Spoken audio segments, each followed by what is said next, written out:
Breaking news: Kallas of Estonia was disappointed to see Orbán of Hungary shake hands with the criminal Putin. Estonian Prime Minister Kaja Kallas said on Wednesday, October 18, that the pictures of Hungary's Prime Minister shaking hands with Russian President Vladimir Putin were very, very unpleasant and illogical given Budapest's history with Moscow. The European Union (EU) is expected to make a decision in December on whether to open EU accession talks with Ukraine. This would require the unanimous backing of the bloc's 27 members, and Hungary is seen as the key potential opponent due to its close ties with Russia. Viktor Orbán and Vladimir Putin met with great fanfare in China on Tuesday. Orbán's televised statement to Putin that he never intended to oppose Moscow and is working to restore bilateral ties was widely viewed in Russia. It was very unpleasant to see, Kallas, one of Ukraine's staunchest defenders, told Reuters in an interview in Paris. With a history like Hungary's, how can you shake hands with a criminal who has waged a war of aggression? Putin was charged with the war crime of illegally deporting children from Ukraine in March, prompting an arrest warrant from the International Criminal Court, ICC. What the Russians did to Hungary, Kallas said, is not so distant past.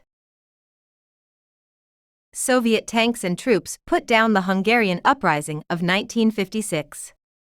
There were at least 2,600 Hungarian casualties and 600 Soviet soldiers.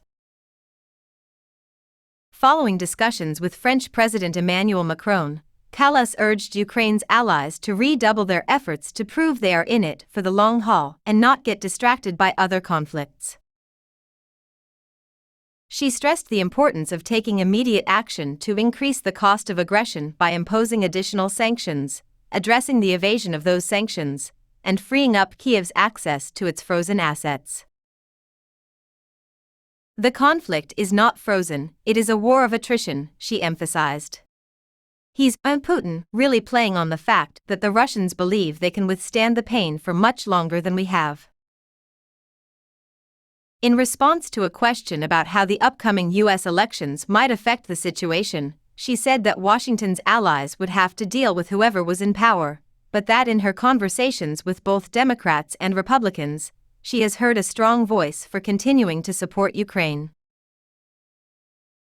Ukraine and other regional flashpoints, such as the aftermath of Azerbaijan's military operation in Nagorno-Karabakh and rising tensions in the Western Balkans, have fallen out of the spotlight as the conflict between Israel and Hamas has dominated the headlines.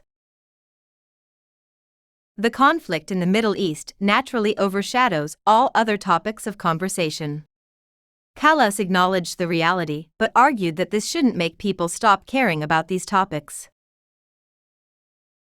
The Prime Minister of Austria stood in for Hungary at an online EU summit on Tuesday, as Orbán was the only EU leader to attend last week's Third Belt and Road Summit in Beijing. In the second half of 2024, Hungary will take over as rotating president of the European Union's Council of Ministers.